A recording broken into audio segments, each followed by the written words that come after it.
Après la surprise du limogeage brutal et rapide du Premier ministre Abdelmadjid Tebboune mi-août, l'Algérie va-t-elle vivre un séisme économique avec la décision de son remplaçant à la tête du gouvernement, Ahmed Ouyaya, de recourir à la planche à billets? La question est posée. Depuis 2014, l'Algérie est frappée par une crise financière qui s'annonce durable, car rien ne prévoit, à court et moyen terme, un redressement sensible des prix du pétrole, explique le Premier ministre Ouyaya dans son plan d'action présenté en Conseil des ministres le 6 septembre. Le constat d'impuissance face à la baisse des cours du pétrole. La situation des finances publiques est préoccupante, lit-on dans le document du gouvernement. Le recul de la fiscalité pétrolière a généré des déficits budgétaires répétés, entraînant la consommation de la totalité de l'épargne du Trésor qui était logée au Fonds de régulation des recettes, épuisé en février 2017. Comprendre, les caisses de l'État sont vides.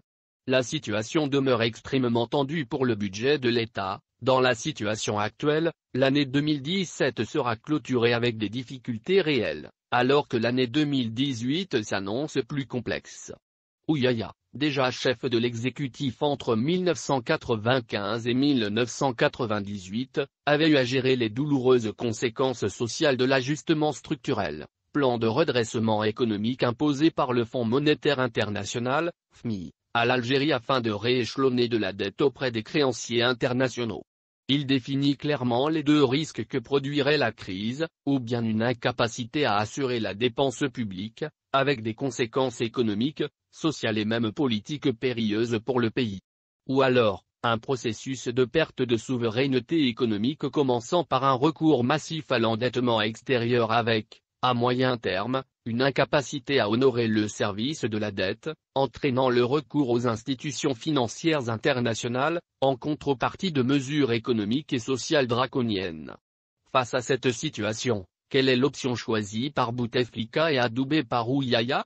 Promouvoir à titre exceptionnel, des financements internes non conventionnels, qui pourraient être mobilisés pendant une période de transition financière et poursuivre la rationalisation des dépenses publiques en vue de la restauration de l'équilibre budgétaire dans un délai de 5 années. En d'autres termes, recourir à la planche à billets et tenter de réduire les dépenses d'un État qui n'arrive ni à équilibrer ses balances fiscales ni à rationaliser ses politiques sociales par peur d'une contestation sociale. Trois économistes à l'origine de cette politique. La démarche du duo Bouteflika-Ouyaya est inspirée, selon nos sources à Alger, par trois économistes, Raouf Bousekine, professeur d'économie à Aix-Marseille, School of Economic, et directeur général de l'Institut d'études avancées d'Aix-Marseille, Elie Kitour, consultant installé à Dubaï, et Nour Mdahi, professeur d'économie à la Toulouse School of Economic, par ailleurs auteur d'un document de référence. L'emprunt national est une urgence économique. Maintien de la trajectoire budgétaire, baisse du dinar, création monétaire par la Banque d'Algérie et réformes structurelles, à commencer par l'augmentation des prix de l'énergie, voilà ce qui est préconisé, selon Nour Mdahi, qui s'est exprimé sur le site d'information TSA, en plaidant en faveur d'un dosage précis des mesures économiques et monétaires et d'une collaboration étroite entre la Banque d'Algérie et le ministère des Finances. Il espère par ailleurs que la trajectoire budgétaire adoptée dans la loi de finances 2017 sera maintenue et que la baisse du dinar sera reprise. C'est crucial pour l'ajustement des deux déficits. Les soutiens à la nouvelle orientation du gouvernement Ouyaya ne sont pas nombreux, à l'exception du patron des patrons, Ali Haddad, président du Forum des chefs d'entreprise, FESA, auparavant bête noire du gouvernement Tebboune pour ses velléités politiques. Nous appuyons la décision du Conseil des ministres de réviser la loi sur la monnaie et le crédit et le recours au financement interne non conventionnel, a-t-il dit. La monnaie instrumentalisée mais du côté des experts économiques, on fait sonner l'alarme. Salim Bellal, professeur d'économie, prévient, aucun économiste qui se respecte ne vous dira que dans le contexte qui est le nôtre, le recours à l'imprimerie de la Banque centrale est une mesure responsable. L'Algérie n'est ni les États-Unis ni l'Union européenne. C'est un petit pays rentier dont le système politique est fondé sur le clientélisme. Dans un régime rentier clientéliste, la monnaie est instrumentalisée par le pouvoir politique pour régler les conflits de partage de la rente, explique-t-il au site économique Maghreb Merge. Nombreuses aussi sont les voix qui évoquent le risque inflationniste qu'implique, à terme, le recours à la planche à billets, comparant le futur proche de l'Algérie à la situation de crise au Venezuela qui subit quasiment le même contre-coup pétrolier. Le recours à la planche à billets pourrait entraîner un processus inflationniste difficile à contrôler comme c'est le cas du Venezuela. Un pays qui est au bord de la faillite, et ce, bien qu'il possède la plus grande réserve mondiale de pétrole, prévient l'expert Kamal Kefache sur Maghreb Merge. Pour Mustapha Hamouche, éditorialiste au quotidien Liberté, c'est une partie de notre pouvoir d'achat futur, de notre niveau de vie à venir, que l'État hypothèque, en choisissant la voie de la planche à billets. L'ancien Premier ministre et opposant Ali Benfli ne dit pas autre chose en estimant que la décision de recourir au financement non conventionnel entraînera le pays dans une spirale dangereuse et mènera inéluctablement à l'explosion des prix, à une incontrôlable dévaluation du dinar et à une inflation. En réalité, ces dernières mesures ne sont qu'une manière d'éviter le problème de fond, mener de vraies réformes, tranche un analyste financier sollicité par Le Point Afrique, qui a requis l'anonymat. Si les autorités refusent l'endettement extérieur, c'est beaucoup plus pour éviter de rendre des comptes sur leur gestion, poursuit l'expert. En revanche, l'argent fabriqué n'aura aucun effet multiplicateur sur l'économie puisqu'il ne crée pas de richesse. Cet argent couvrira essentiellement les dépenses courantes et la consommation importée. Menace de syndicats résultat, de l'inflation et, à terme, un déficit de la balance des paiements, car on continuera à importer autant pour satisfaire les citoyens et arroser les clientèles du système en Algérie et à l'étranger. L'analyste financier prévoit que d'ici à 2020, on risque de se retrouver avec une crise aggravée, inflation, déficit budgétaire et déficit de la balance des paiements. Les Algériens, eux, s'inquiètent des choix économiques des autorités et des syndicats qui menacent d'appeler à des grèves dans les semaines à venir. Le pouvoir d'achat des Algériens est une ligne rouge à ne pas franchir. Nous n'allons pas rester figés devant les tentatives visant à faire payer aux couches les plus vulnérables les prix de la crise, a prévenu Meziane Meriane, patron du syndicat national autonome de l'enseignement secondaire. Mais les analystes sont unanimes, les crises successives l'ont montré, les gouvernants sont incapables de mener de véritables réformes globales. L'expert Nourm Dahi qui a défendu le recours à l'endettement interne, a pourtant insisté sur la nécessité de lancer les réformes structurelles. La crise d'aujourd'hui a une apparence économique, mais elle est fondamentalement politique, souligne le journaliste Abed Charef dans son analyse pour Middle East. Le Premier ministre aura besoin d'acteurs crédibles pour l'accompagner dans cet exercice. Il aura également besoin d'une administration efficace, et d'une ingénierie très sophistiquée. Il ne dispose ni des uns ni des autres, appuie le journaliste. Planche à billets, le choix de l'Algérie est à rebours de la pensée économique. La Banque d'Algérie va être autorisée à prêter directement au Trésor public, afin de permettre à ce dernier de financer les déficits du budget de l'État, de financer la dette publique interne et d'allouer des ressources au Fonds national de l'investissement. Concrètement, qu'est-ce que cela signifie? Ce processus est, ni plus ni moins, un recours à ce qu'on appelle faire fonctionner la planche à billets. C'est-à-dire que la Banque centrale, en l'occurrence la Banque d'Algérie, va créer plus de monnaie. Le choix de l'Algérie est donc à rebours de la pensée économique. C'est une fuite en avant qui ne permettra pas de résoudre la situation. D'autant que les expériences dans plusieurs pays ont révélé que le recours à la planche à billets a un effet pervers avec une augmentation des dépenses publiques. C'est la raison pour laquelle cette méthode a été abandonnée. De plus, l'augmentation de la masse monétaire engendre de l'inflation. On met donc en scène des mesures qui ont montré leurs limites. C'est donc un très mauvais signal.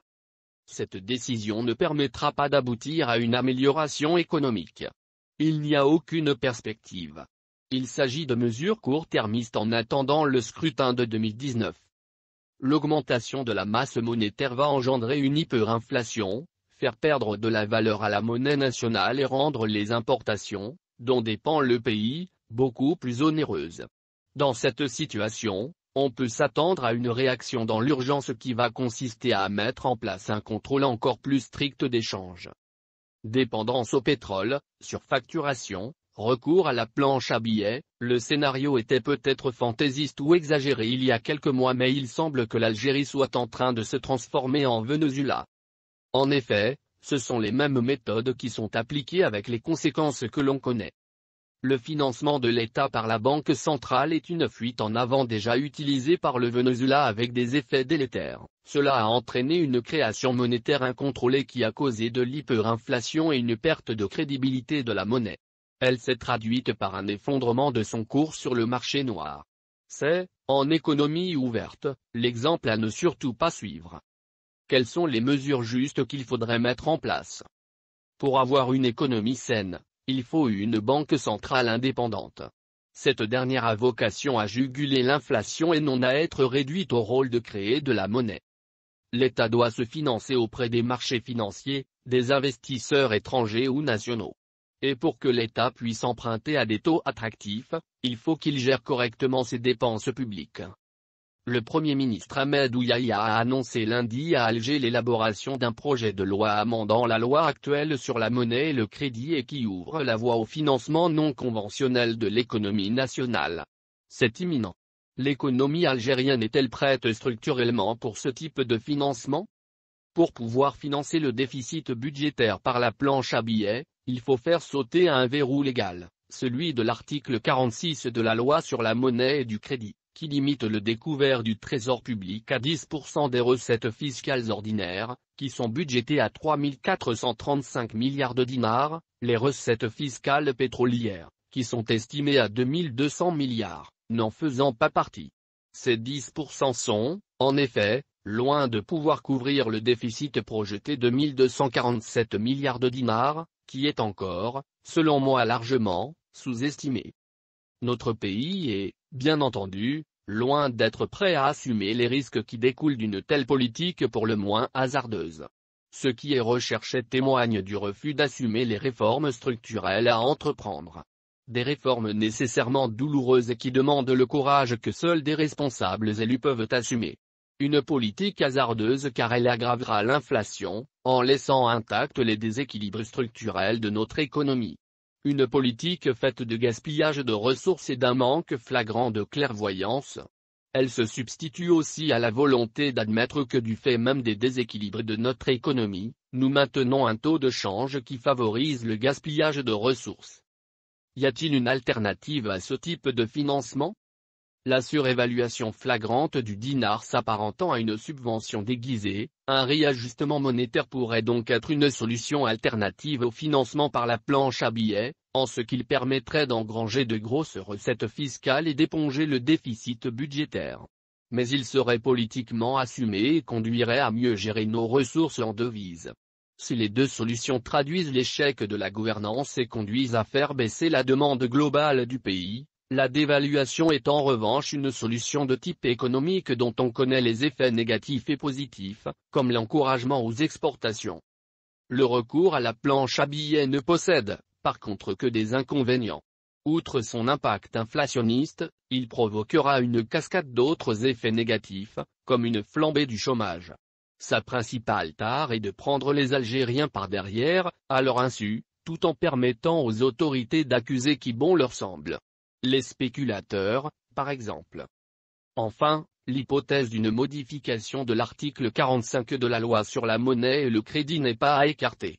Cet article interdit à la Banque d'Algérie d'acheter des bons du Trésor ou de consentir à des avances aux banques contre nantissement de bons du Trésor déjà émis quand ces opérations sont traitées au profit du Trésor public.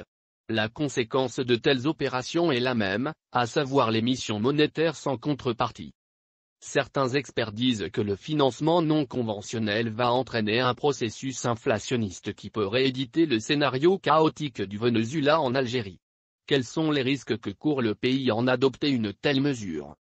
La réponse à cette question est en partie dans la réponse aux questions précédentes.